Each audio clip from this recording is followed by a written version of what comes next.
Module 5, Section 9.6, Trigonometric Equations and Inequalities, Part 2.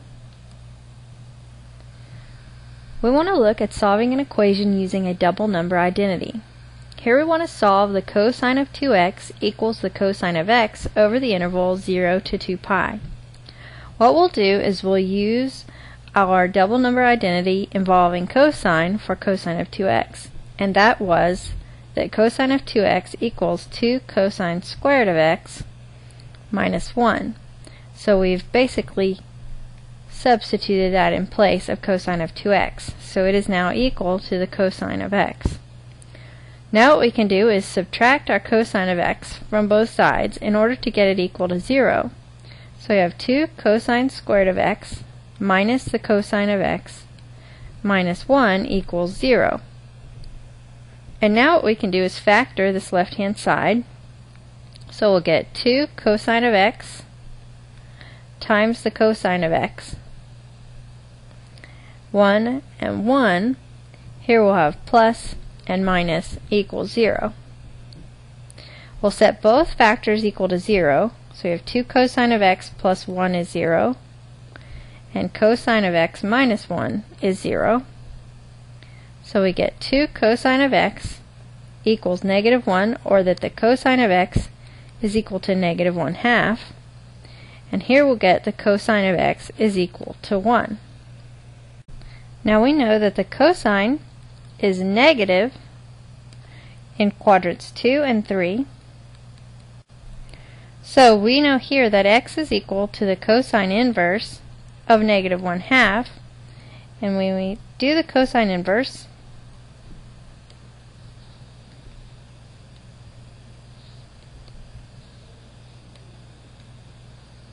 of negative 1/2, and then we'll divide by pi and change it to a fraction. We see that we get 2/3 or 2 pi over 3.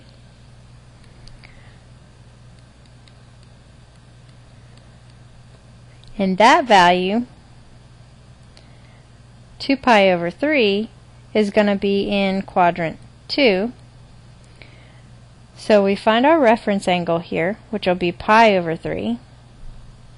And to find our value over here in quadrant 3, we need to use the reference angle of pi over 3 as well. So we'll take pi and we'll add pi over 3 in order to get 4 pi over 3 as our last answer. Now when we do that x for the other side, when cosine is positive, we have x is equal to the cosine inverse of 1. Now when you work this out on the calculator, you'll get a value of 0. If we were to find another value, it would simply be 2 pi, because if we added pi, we'd get negative 1 when we take the cosine of it. So the only other value is 2 pi, and notice that because we have a parenthesis over here on our interval, 0 is allowed to be an answer and 2 pi is not. So 0 is our only one. So our solution set would be 2 pi over 3, 4 pi over 3, and 0. Let's look at a graphical solution. We graph y1 equals cosine of 2x minus cosine of x, taking our original equation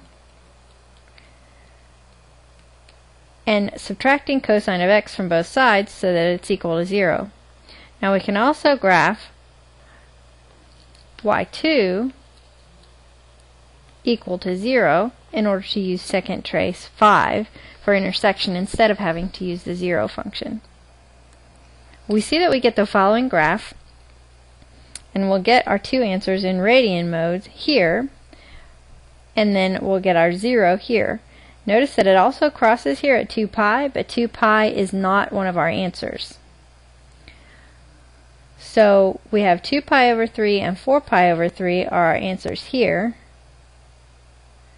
and then our 0 here.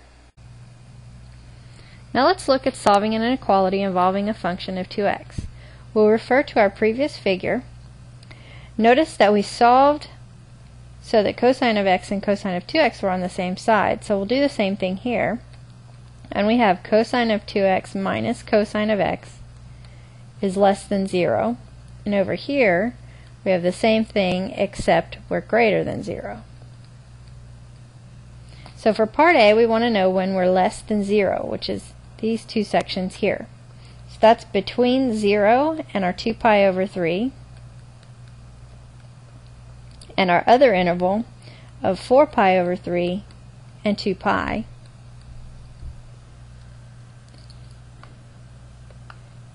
Now for part B, we want to know when it's greater than 0, which is here, between 2 pi over 3 and 4 pi over 3.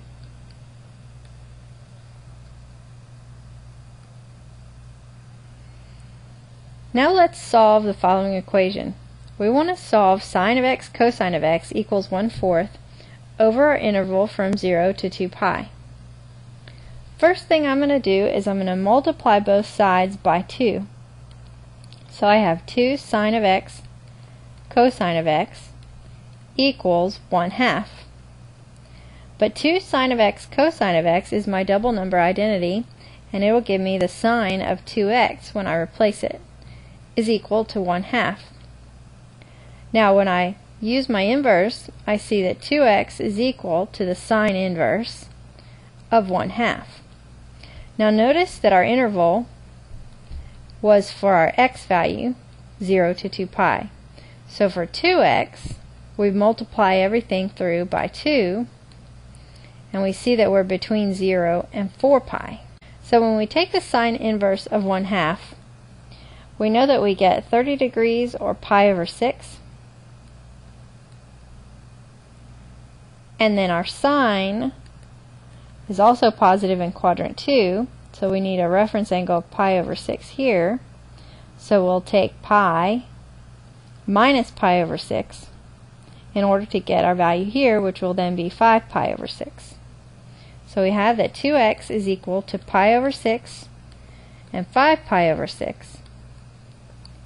But since we're not just in 0 to 2 pi, we need to add 2 pi to be between 0 and 4 pi. So each of those we'll add 2 pi to get values 13 pi over 6 and 17 pi over 6. But those are the values for 2x, so what we need to do is divide them all now by 2 in order to find our values for x. So we'll get pi over 12,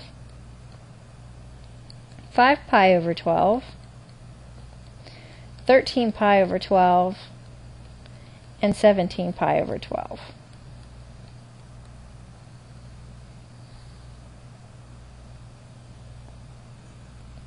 Now let's solve an equation using a half number identity. We want to solve 2 sine of x over 2 equals 1 over our interval from 0 to 2 pi. So what we'll do is divide both sides by 2 here. So we'll get the sine of x over 2 is equal to 1/2, or that x over 2 is equal to the sine inverse of 1/2.